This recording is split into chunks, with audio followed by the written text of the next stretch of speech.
사무엘상 23장 1절로 5절 어려움 중에도 도와주는 이라는 제목으로 우리 함께 은혜를 나누기 원합니다. 하나님, 오늘도 귀한 은혜의 말씀 주셨습니다. 이 축복의 말씀 우리의 마음판에 잘 받기 원합니다. 이 말씀 속에 담겨있는 그 숨은 핵심, 정말 하나님의 마음에 합한 사람이 누구인가 우리 잘 보기 원합니다. 잘 보고 우리도 하나님 기뻐하시는 사람 될 수 있도록 인도하여 주시옵소서. 부족한 점은 감춰주시고 하나님의 영광만이 드러나게 인도하여 주시옵소서. 예수님의 이름으로 기도합니다. 아멘. 할렐루야. 오늘 하나님의 도우심이 우리의 삶 가운데 가득하기를 축원합니다. 아멘.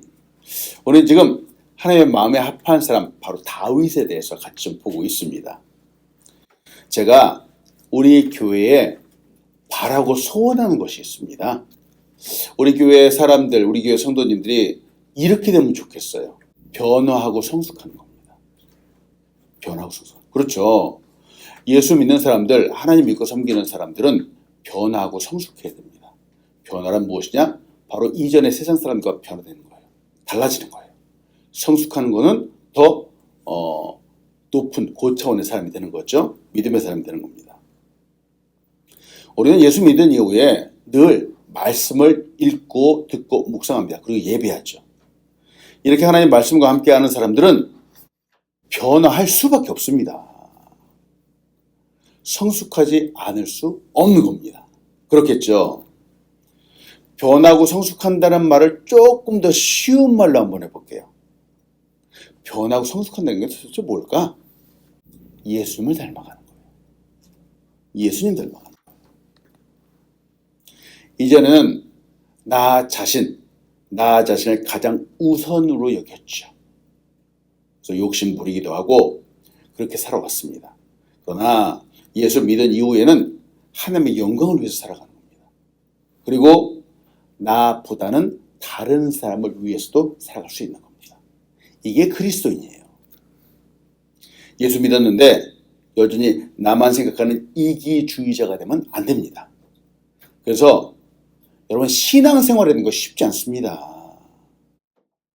신앙생활은 변하고 성숙해야 되는데 여전히 교회 다니면서 변하고 성숙하지 않고 나만 생각하는 사람들이 많습니다.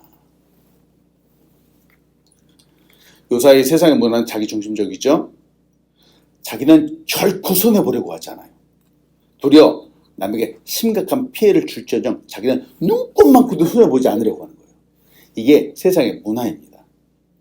그런데 세상 사람들은 말이죠. 이렇게 자기 자신을 위해서 잘 사는 사람들 잘 산다라고 칭찬해 줍니다. 아우, 옛날하고 많이 달라졌죠. 그래서 저는 고민하는 겁니다. 분명 세상적인 모습을 보면은 그런 사람들이 잘 사는 것 같아 보이지만 이런 모습이 성경에서 말하는 그리스도인의 모습인가 생각해 보게 됩니다. 정말 하나님이 기뻐하시는 모습인가 생각해 보게 되죠. 오늘 드린 말씀처럼 이런 사람들, 자기 중심적으로 살아가는 사람들이 하나님의 마음에 합한 사람인가 바로 생각해 보게 되는 거예요. 자, 말씀 들어가면서 여러분과 나눕니다. 우리의 삶에 어려움은 언제든지 올 수 있습니다. 네, 우리의 삶에 어려움은 언제든지 올 수 있습니다. 인생에는 좋고 기쁘고 즐거운 순간들이 참 많습니다. 우리 삶의 기쁜 순간들 한번 생각해 보십시오. 옛날에 사랑하는 사람을 만났을 때 얼마나 기뻤습니까? 그리고 또 아들, 딸 이렇게 태어나게 됐을 때 얼마나 기뻤습니까? 꿈꾸는 일들이 이루어지고 마음에 소원하는 일들이 이루어질 때 얼마나 기뻤습니까? 그렇죠? 소위 말해서 대박 난다 그러잖아요. 간절히 바라는 것들이 이루어질 때 참 기뻤을 거예요. 문제는 이런 순간들이 계속되면 좋겠지만 우리의 인생은 그렇지 않다라고 하는 거예요. 만남이 있으면 헤어짐도 있습니다. 그리고 잘 되고 형통하는 순간이 있으면 또 안 돼서 밤새도록 고민해야 되는 그런 때도 있습니다. 여러분, 이게 인생이에요, 인생. 저는 이 사실을 이전에도 어렴풋이 알았지만 예수 믿고 난 다음에 인생이 이렇구나 명확하게 알게 되었어요. 이거 한번 봅시다. 전도서 7장 14절이에요. 형통한 날에는 기뻐하고 곤고한 날에는 되돌아보아라. 이 두 가지를 하나님이 병행하게 하사 사람이 그의 장래 일을 능히 헤아려 알지 못하게 하셨느니라. 하나님이 우리 인생 가운데 계획하시면 이렇다는 거예요. 형통한 날도 있지만 곤고한 날도 있다는 겁니다. 잘 된다? 기뻐하는 거 당연합니다. 근데 그때 너무 자만하지 마십시오. 곧 곤고한 날이 오기 때문에 그렇습니다. 잘 되지 않는다? 고민하겠죠. 그러면 되돌아보십시오. 근데 너무 낙담하지 마십시오. 이 하나님 말씀에 의하면 곧 형통한 날이 반드시 오기 때문에 그렇습니다. 그래서 저는 부자들이, 돈 많은 사람들이 돈 때문에 큰 소리 뻥뻥 치는 모습을 가끔 봅니다. 이 부자들이 말이죠. 그 걸음 한 걸음 한 걸음 얼마나 힘이 들어갔는지요. 근데 저는 그런 분들이 큰 소리 치는 모습, 그렇게 오만하게 걸어가는 모습을 보면서 저 속으로 혼자 낄낄 웃습니다. 이거 하나님 말씀 봐라. 언제 끝날지 모른다. 저는 그렇게 생각하는 거예요. 저는 성경 말씀을 믿기 때문에 그렇습니다. 자, 우리가 보는 이 다윗의 인생도 똑같았습니다. 우리는 다윗은 골리앗을 무너뜨리고 왕이 된 모습을 많이 생각합니다만 다윗이 기름 부음을 받고 난 후에 그 인생 가운데 세상에 숨이 막힐 정도로 어렵고 힘든 순간들이 정말 많았습니다. 지난 시간 우리는 다윗이 골리앗을 쓰러뜨리는 그런 모습을 보았죠. 만군의 여호와의 이름으로 바로 골리앗을 향해 달려나갑니다. 물맷돌을 던졌는데 그 물맷돌이 골리앗의 이마에 딱 박히게 되었습니다. 그 큰 거인이 찍소리 못하고 그냥 풀썩 쓰러지고 말았죠. 대단하죠. 이 일로 인해서 다윗이 이스라엘의 스타로 등장하게 됩니다. 이제 온 나라 사람들이 다윗이 누구인지 알게 되었습니다. 백성들이 다윗을 칭송하기 시작하는 거예요. 사무엘상 18장 6절로 7절이에요. 무리가 돌아올 때에 곧 다윗이 블레 사람을 죽이고 돌아올 때에 여인들이 이스라엘 모든 성읍에서 나와서 노래하며 춤추며 소고와 경슬을 가지고 왕 사울을 환영하는데 여인들이 뛰놀며 노래하여 이르되 사울이 죽인 자는 천천히요 다윗은 만만이로다 한지라. 저는 우리의 삶에도 이런 승리, 이와 같은 칭찬, 이런 영광이 함께하기를 소원합니다. 그러나 우리는 성경을 보면서 이런 영광의 순간들이 영원하지 않다는 것을 우리는 꼭 기억해야 됩니다. 다윗이 승승장구하는 것 같아 보이지만 너무 잘 되는 사람들은 시기와 질투를 받을 수 있습니다. 이 일로 인해서 바로 사울이 다윗을 시기하기 시작합니다. 사무엘상 18장 8절로 9절이에요. 세번역 성경이에요. 이렇게 말합니다. 이 말에 사울은 몹시 언짢았다. 생각할수록 화가 치밀어 올랐다. 사람들이 다윗에게는 수만 명을 돌리고 나에게는 수천 명만을 돌렸으니 이제 그에게 더 돌아갈 것은 이 왕의 자리밖에 없겠군 하고 투덜거렸다. 그날부터 사울은 다윗을 시기하고 의심하기 시작했다. 아이고 세상에, 보십시오. 잘 되는 거, 잘 나가는 거 사람들이 정말 칭찬해주고 그러면 얼마나 좋겠습니까? 그런데 이 잘 나가는 사람들 보잖아요. 세상 사람들은 시기하고 질투합니다. 그래서 우리가 주의해야 되는 거예요. 사울의 시기와 박해, 질투는 점점 심해지죠. 결국 그 사울의 아들 요나단 때문에 다윗은 간신히 목숨을 건지게 되었습니다. 그러나 광야로 도망갈 수밖에 없었어요. 심지어 블레셋 적군의 나라까지 갔는데 블레셋 왕 앞에서 침을 질질 흘리면서 미친 모습으로 보이게 됩니다. 이상하지 않습니까? 골리앗을 쓰러뜨리고 하루아침에 스타가 되었는데 어느 갑자기 광야로 도망가야 되는 도망자의 신세가 되었습니다. 이게 인생입니다. 이게 인생이에요. 인생이 잘 되는 것 같은가요? 어느 순간에 바닥으로 떨어질지 모릅니다. 그래서 우리는 늘 겸손해야 되는 거예요. 성경을 보면서 바로 이 부분을 우리는 생각해야 됩니다. 첫 번째, 하나님의 마음이 아픈 사람은 내가 어려워도 바른 생각을 합니다. 자, 따라합니다. 내가 어려워도 바른 생각을 합니다.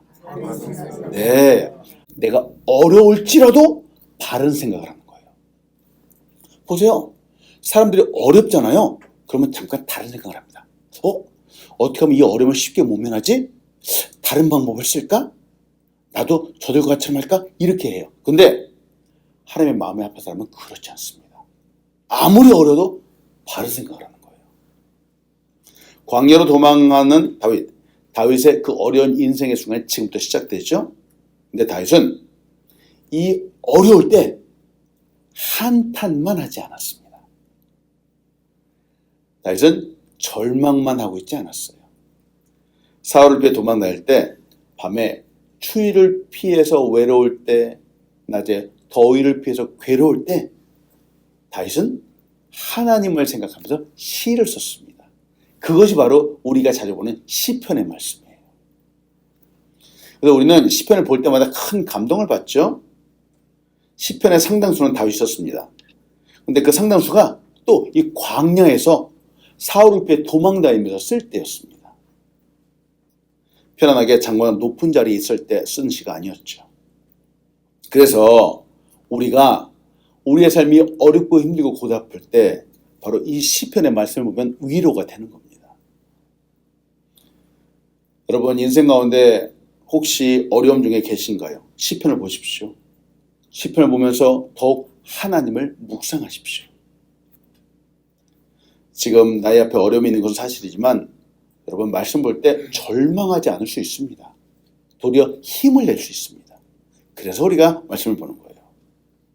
하나님은 이런 다윗, 늘 하나님을 묵상하는 이 다윗의 모습을 보셨죠. 그리고 어려움이 있었지만 바로 이 다윗에게 사람들을 붙여주셨어요. 사무엘상 22장 1절로 2절이에요. 자, 요거 잘 한번 봐요. 그러므로 다윗이 그것을 떠나 아둘람 굴로 도망하며 그의 형제와 아버지 온 집이 듣고 그리로 내려가서 그에게 이르렀고 환난당한 모든 자와 빚진 모든 자와 마음이 원통한 자가 다 그에게로 모였고 그는 그들의 우두머리가 되었는데 그와 함께한 자가 400명가량이었더라. 자, 400명이에요. 이 400명을 기억하세요. 다윗은 고난 중에 있었습니다. 근데 하나님이 그에게 자꾸 사람들을 붙여주셨어요. 다윗은 이 사람들을 다 받았습니다. 그리고 크진 않지만 작은 조직을 하나 결성을 하게 되는 거죠. 이렇게 사람들이 점점 강성해질 때 바로 오늘 우리가 보았던 이 본문의 사건이 딱 생기게 됩니다. 골리앗을 데리고 갔던 적군 블레셋이라고 하는 적군이 있었어요. 이전에 골리앗이 쓰러지면서 아주 크게 패했는데 이 사람들이 아직도 정신을 못 차린 거예요. 이스라엘의 작은 마을, 바로 그일라라고 하는 이 마을에 와서 공격했습니다. 아마도 그때가 추수 때였던 것 같아요. 그 타작 마당에서 그의 거두었던 곡식들 다 탈취해 갔습니다. 이 소식을 바로 다윗이 듣게 됩니다. 사무엘상 23장 1절로 2절이에요. 사람들이 다윗에게 전하여 이르되 보소서 블레셋 사람이 그일라를 쳐서 그 타작 마당을 탈취하더이다. 하니 이에 다윗이 여호와께 묻자와 이르되 내가 가서 이 블레셋 사람들을 치리이까? 여호와께서 다윗에게 이르시되 가서 블레셋 사람을 치고 그일라를 구원하라 하시니. 다윗이 그냥 가만히 있지 않는 겁니다. 다윗은 가서 싸우겠다 하고 하나님께 지금 기도하고 있는 거예요. 이것이 바른 생각이에요. 믿음을 갖고 있는 사람의 바른 모습입니다. 그리스도인이 세상의 사람들과 달라야 되는 부분은 바로 생각부터 달라야 돼요. 같은 상황, 같은 모습을 보더라도 세상 사람들은 그냥 넘어갈 수 있습니다. 신경 쓰지 않을 수 있습니다. 근데 그리스도인은 그러면 안 됩니다. 그리스도인은 마음에 담고 바른 생각을 해야 됩니다. 그리고 기도할 줄 알아야 됩니다. 작은 차이가 큰 믿음을 만들죠. 생각이 저들과 하나도 다르지 않은데 그냥 교회만 다닌다라고 해서 사람들이 하나님 잘 믿는 사람이라고 그렇게 볼 수 있겠습니까? 안 됩니다. 우리의 생각, 우리의 모습 다 달라야 되는 거예요. 우리는 선한 생각, 바른 생각을 할 수 있어야 됩니다. 이게 그리스도인이에요. 그리고 그 선한 생각을 드러내 주어야 됩니다. 자, 마태복음 5장 16절에 우리 같이 한번 읽어볼까요? 시작. 이같이 너희 빛이 사람 앞에 비치게 하여 그들로 너희 착한 행실을 보고 하늘에 계신 너희 아버지께 영광을 돌리게 하라. 아멘. 이게 그리스도인이에요. 착한 행실을 보고 하늘의 아버지께 영광을 돌리도록 만드는 것들. 물론 우리는 선한 행위로 구원받는 것이 아닙니다. 그런데 구원받은 사람은 반드시 선한 행위를 보여주어야만 됩니다. 이게 세상 사람들과 하나님 믿는 사람의 다른 점이에요. 어느 여자 고등학교 1학년 여학생이 쓴 글이 하나가 있습니다. 아마 우리도 예수 믿은 이후부터 생각이 이렇게 조금 바뀌었을지 모르겠어요. 자, 제가 한번 소개해 볼게요. 저는 예전에 공부를 자기 자신을 위해 한다고 배웠습니다. 그러나 그것은 틀린 말 같습니다.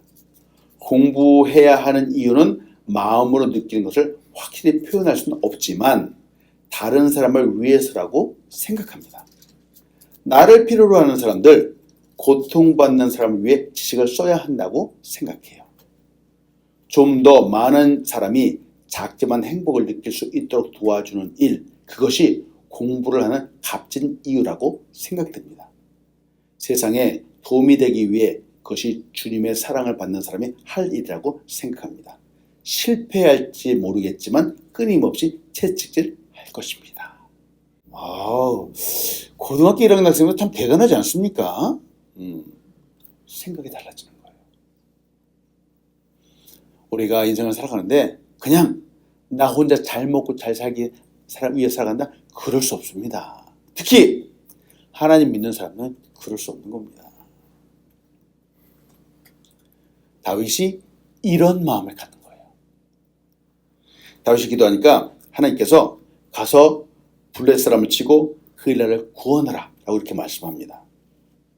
그런데 다윗이 기도가 응답받았어요. 근데 함께 있는 사람들, 부하들이 지금 반대를 하고 나서는 겁니다. 여러분, 기도 앞에 이런 것들이 있어요. 그래서 우리가 성경을 보는 거예요. 사무엘상 23장 3절이에요. 다윗의 사람들이 그에게 이르되 보소서 우리가 유다에 있기도 두렵거든 하물며 그 일나에 가서 블레셋 사람들의 군대를 치는 일이리까 한지라. 자, 이게 뭐냐? 유다에 있기도 두렵거든. 우리가 유다에 있다는 것 자체도 너무 두렵습니다. 왜냐? 사울이 우리를 붙잡으려고 눈이 시퍼렇게 뜨고 있기 때문에 그렇습니다. 그러면서 반대를 하는 거예요. 왜 그럴까? 지금 다윗이 400명의 사람과 함께 있는 건 사실이지만 지금 다윗의 신분은 도망자입니다. 사울 앞에 멀리 도망가고 있는 사람이에요. 근데 도망자이고 함께 있는 사람들이 그일라에 가서 사람들을 도와준다라면 어떻게 되겠습니까? 금방 다윗이 그일라에서 블레셋과 전쟁을 했다라는 이야기가 금방 사울의 귀에 들어가게 됩니다. 그렇게 되면은 사울은 군대를 이끌고 바로 다윗을 잡으러 오게 되는 거예요. 그래서 이게 지금 다윗의 부하들이 다윗 왕이요, 안 됩니다. 다윗 장군이요, 안 됩니다. 이거는 좋지 않은 생각입니다. 이렇게 반대하고 나서는 거예요. 지금. 당시의 전쟁은 동네 싸움과 같은 그런 전쟁이 아니었겠죠? 맞아요. 싸우게 되면 아주 큰 전쟁이 일어나게 되고 당연히 소식은 사울에게 들어갈 수밖에 없는 겁니다. 자, 이런 상황, 이런 모습을 보면서 다윗은 참 고민에 빠지죠. 이럴 수도 없고 저럴 수도 없는 상황이 되는 겁니다. 이 상황들을 한국의 속담으로 한번 비유를 해볼게요. 여러분 혹시 보셨어요? 이거예요. 내 코가 석자. 내 코가 석자. 이게 무슨 뜻일까요? 직장에서 그런 경우들이 있잖아요. 김대리가 일을 하는데 일이 너무 많은 거예요. 딱 보니까 야근을 해야 될 판이에요. 그래서 옆에 있는 이대리에게 부탁을 하는 거예요. 아, 이대리, 나 좀 도와줘. 그러니까 이대리가 정색을 하는 거예요. 정색을. 아, 이거 안 보여? 지금 내 코가 석자야. 부장님이 맡겨준 일이 나도 산더미야. 이렇게 말하는 거예요. 근데 이 내 코가 석자라고 하는 거죠. 우리는 이게 곤란한 상황에 처할 때 누가 도와달라고 하면 내 코가 석자라고 말합니다. 이 말은 내 사정도 아주 급해서 당신에게 도움을 줄 수 없다라고 하는 말이에요. 내가 도와줄 여유가 없다라는 말이죠. 여기서 내 코가 석자라고 하는 이 뜻은 코가 석자만큼 길어졌다라고 하는 그런 뜻이 아니라 내 콧물이 석자만큼 쭉 늘어진다라고 하는 거예요. 이 한자는 약 30cm를 말합니다. 석자니까 무려 90cm, 1m가량 콧물이 늘어진다는 상황이에요. 근데 왜 이렇게 되느냐? 내가 너무 바빠서 콧물이 늘어지는데 이 콧물 닦을 시간조차 없다라고 하는 그런 뜻이에요. 그러니 다른 사람을 도와줄 수 없다라고 하는 말입니다. 내 코가 석자. 지금 다윗과 함께 있는 부하들이 다윗에게 이렇게 말한 겁니다. 다윗 장군, 우리 코가 석자입니다. 이렇게 도망다니고 있는 신세인데 가서 도와주겠다고요? 말도 안 됩니다. 이렇게 말하는 겁니다. 섣불리 나섰다? 물론 블레셋에게 질 수도 있어요. 왜냐면 이들은 아까도 말했죠. 전문적인 병사들이 아니었어요. 그리고 또 전쟁을 하게 되면 사울 당연히 군대를 이끌고 되죠. 질문합니다. 우리도 이와 같은 상황들이 우리 인생 가운데 올 수 있겠죠? 너무 바쁜데 옆에서 누군가 도와달라고 하는 거예요. 반드시 해야 되는데 올바른 일을 해야 되는데 그럼 우리는 이때 어떻게 해야 되는지요? 바른 신앙을 살아가는 데는 의외로 갈등을 일으키는 요소들이 참 많습니다. 하나님의 뜻대로 살아가려고 하는데 반드시 이 세상적인 반대에 부딪히게 됩니다. 이게 우리의 신앙생활이에요. 다윗은 다시 기도합니다. 하나님 앞에 다시 기도. 물론 응답 받았잖아요. 근데 이 부하들의 말을 듣고 다시 기도하는 거예요. 사무엘상 23장 4절이에요. 다윗이 여호와께 다시 묻자온대. 또 기도하는 거예요. 여호와께서 대답하여 이르시되 일어나 그 일나로 내려가라. 내가 블레셋 사람들을 내 손에 넘기리라 하시자. 하나님이 분명히 또 얘기하셨다고 확실한 응답을 주셨어요. 자, 이 상황을 봅니다. 인간적으로 생각한다면은 사람들의 의견이 맞습니다. 섣불리 나서면 안 되는 상황입니다. 다윗이 그일라 사람들을 돕는다, 자기 동족을 돕는다는 건 너무 좋은 생각이죠. 그러나 사람들의 생각에 반대에 부딪히게 되죠. 함께 있는 사람들이 다윗을 따르고 존경한다고 해서 다윗이 감정적으로 이 일을 처리하지 않습니다. 다윗은 다시 기도합니다. 하나님의 뜻을 구하는 거죠. 말씀드립니다. 우리도 좋은 계획을 세울 수 있습니다. 근데 함께 있는 사람과 의견이 다를 수도 있습니다. 물론 사람들의 말을 잘 들어야죠. 무시할 수 없습니다. 하나님께서 사람을 사용하시는 것처럼 하나님도 또 그들을 통해서 역사하시기도 합니다. 그러나 많은 사람들이 다 아니라고 해도 분명히 하나님의 뜻으로 꼭 순종해야만 되는 것이 있습니다. 그래서 우리는 늘 기도해야 되는 거예요. 다윗은 처음에 품었던 그 바른 생각, 기도하면 하나님께 받았던 응답을 확신을 갖고 이제 행동합니다.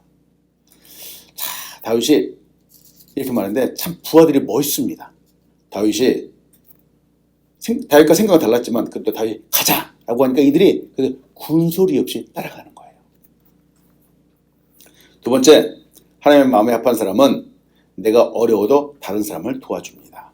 자, 따라합니다. 내가 어려워도 다른 사람을 도와줍니다. 네, 맞습니다. 하나님의 마음에 합한 사람은 내가 비록 어려울지라도 다른 사람을 도와줄 줄 아는 사람이에요. 도와줄 줄 아는 사람이에요. 우리는 사랑하는 사람이 사랑하는 마음이 무엇인지 너무 잘 압니다. 부모가 자식을 사랑하는 마음이 있죠. 부모는 자식을 사랑하기 때문에 내가 피곤하고 힘들고 어려워도 자녀를 위해서 희생할 줄 압니다. 그러니 가족이 아니라 다른 사람을 위해서 희생한다라고 하는 것은 훨씬 더 고차원적인 사랑입니다. 하나님께서 왜 다윗을 보면서 내 마음에 합한 사람이다 라고 하셨을까요? 다윗은 이런 마음, 자신이 비록 어려움 중에 있어도 때로는 손해를 볼 줄 알면서도 더 어려운 사람들, 다른 사람들 도와주었기 때문입니다. 사무엘상 23장 5절이에요. 다윗과 그의 사람들이 그일라로 가서 블레셋 사람들과 싸워 그들을 크게 쳐서 죽이고 그들의 가축을 끌어오니라. 다윗이 이와 같이 그일라 주민을 구원하니라. 자, 성경에 말이죠. 이 그일라 사건이 이렇게 있는데 그일라 사건은 참 중요합니다. 왜냐하면 이 일로 인해서 다윗이 진짜 이스라엘 왕처럼 대접받기 때문에 그렇습니다. 바로 이 사건이 바로 그 사건이에요. 그전에 기름 부음만 받았는데 다윗이 이 사건 때문에 많은 사람들이 진짜 다윗을 왕으로 추종하기 시작하게 된 거예요. 사울은 왕이었지만 껍데기, 허울뿐인 왕이었죠. 사울은 이 그일라가 블레셋의 침공을 받고 만큼 관심 없었어요. 사울은 오직 다윗을 잡는 데만 집중되어 있었습니다. 그런데 다윗은 지금 도망자 신세임에도 불구하고 자신의 어려움에도 불구하고 이스라엘 백성을 돌보고 블레셋으로부터 그들을 지켜내고 있는 거예요. 대단합니다. 아직 다윗은 왕이 아닙니다. 근데 진짜 왕처럼 행동을 하는 겁니다. 바로 이게 그래서 중요하다는 거예요. 근데 진짜 이 일로 인해서 다윗이 그일라 사람들 도운 일로 인해서 사울이 알게 되었어요. 사울이 군대를 조직해서 다윗을 쫓기 위해서 나가기 시작합니다. 다윗의 부하들이 걱정했던 일들이 현실로 나타났습니다. 그런데 또 다른 문제는 사울이 아니었어요.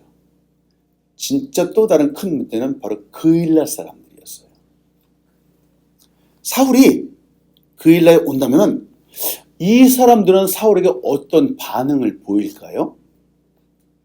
다윗이 자기를 도와주었으니까 다윗과 함께 돼서 사울을 대적해서 싸울까? 아마 그러기 좀 힘들 거예요. 그러면 이들이 할 수 있는 가장 쉬운 선택은 다윗을 사울에게 내어주는 거예요. 너무 이상하잖아요. 자, 이 문제를 두고 다윗은 또 기도합니다. 사무엘상 23장 12절이에요. 다윗이 이르되 그일라 사람들이 나와 내 사람들을 사울의 손에 넘기겠나이까 하니 여호와께서 이르시되 그들이 너를 넘기리라 하시니라. 다윗이 기도하니까 하나님이 그일라 사람들이 너를 붙잡아서 사울에게 넘길 거야 라고 이렇게 말씀해 주시는 거예요. 아니 이 사람들 도와주는 게 어딘데. 이상하잖아요. 어려움 중에도 목숨을 걸고 구해줬는데 내심 이들이 나와 함께 한다는 힘이 되어준다면 다윗이 용기가 날 텐데 말이죠. 그렇게 하지 않았습니다. 하나님은 사울이 올라오게 될 거고 그리고 사울이 오게 된다면 그일라 사람들이 너를 내줄 거다라고 말합니다. 얼마나 실망되었을까요? 저는 성경을 보면서 참 재미있어요. 여러분 세상의 드라마가 재밌는 것이 아니라 성경을 이렇게 보면 너무 재밌어요. 이 상황을 보면 무엇이 생각나는지 아십니까? 물에 빠진 사람 구했니 보따리 내놓으라고 한다는 거예요. 지금 그일라 사람들이 딱 이거예요. 어려운 건 딱 구해주고 나니까 이제 다윗을 제물로 내놓겠다는 거죠. 근데 저는 성경을 보면서 인간의 모습을 보는 거예요. 이것이 인간이라고 하는 거예요. 아까도 보셨죠? 사람의 모습 얼마나 연약한지. 참 야속하게 들릴지 모르지만 세상의 사람들은 자신의 이득을 위해서 충분히 이럴 수 있습니다. 그래서 우리가 성경을 잘 보는 이유가 여기에 있습니다. 사람들이 이렇게 행동한다고 서운해하지 마십시오. 억울해하지 마십시오. 연약한 인간의 모습이 이렇기 때문에 그렇습니다. 때문에 우리가 온전히 믿고 의지해야 하는 분은 하나님입니다. 우리는 사람을 의지하면 안 됩니다. 하나님을 의지해야 되는 거예요. 오직 하나님만이 우리를 지켜주시는 분입니다. 그래서 예수님이 이 땅에 오셔서 십자가를 질 수밖에 없는 겁니다. 자, 근데 다윗이 너무 멋있어요. 기도하니까 하나님이 그일라 사람들이 너를 내놓을 거라고 했는데 다윗은 이 그일라 사람들한테 뭐라고 하지 않았습니다. 실망하지도 않았고 후회하지도 않았습니다. 다윗은 하나님의 이 기도 응답 받고 그냥 조용히 사람들을 데리고 떠나는 거예요. 다윗이 이들을 도와준 것, 그들이 위험해서 놓이게 해준 것, 그들이 잃어버린 것들을 찾아준 것에 만족합니다. 만족합니다. 그래서 하나님 마음에 합한 사람이라고 하는 거예요. 우리도 이 다윗과 같은 마음을 갖추면 좋겠습니다.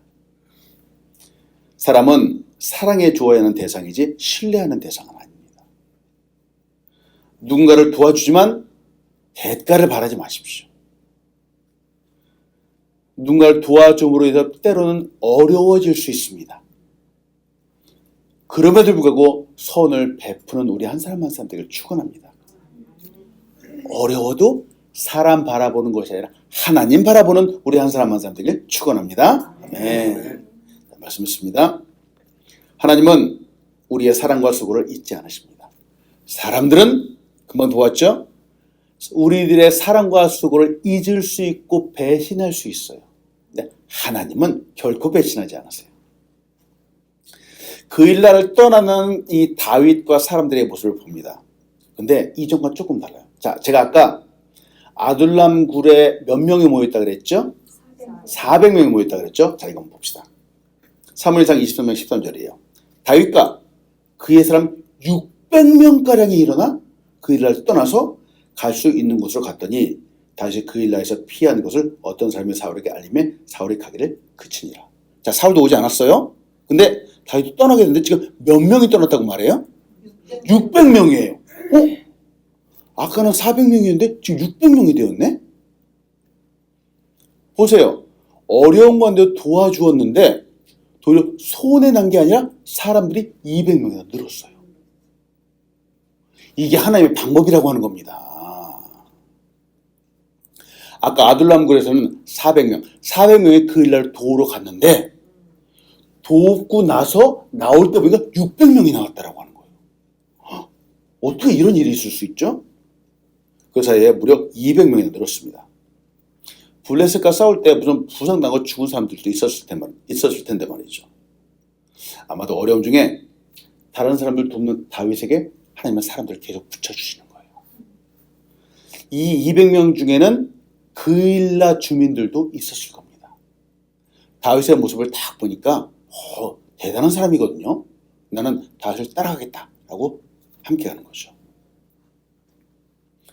예수님께서 이 땅에 오셔서 십자가를 죽으셨습니다. 십자가를 지시기까지 사람들은 이 십자가를 온전히 이해할 수 없었습니다. 제자들은 도망갔지요. 사람들은 예수님을 조롱했습니다. 근데 어려움 중에도 예수님은 끝까지 십자가를 지셨습니다. 그리고 부활하셨죠. 그리고 그 결과는 우리가 구원받은 겁니다. 놀랍습니다. 이 은혜를 받은 우리는 또한 어려운 사람들을 잘 도와줄 수 있는 사람이 되어야 됩니다. 성경에 나와 있는 많은 믿음의 조상들 보십시오. 예수님이 그 어려움 중에 십자가의 고난 중에도 죽어주신 이유가 무엇이겠습니까?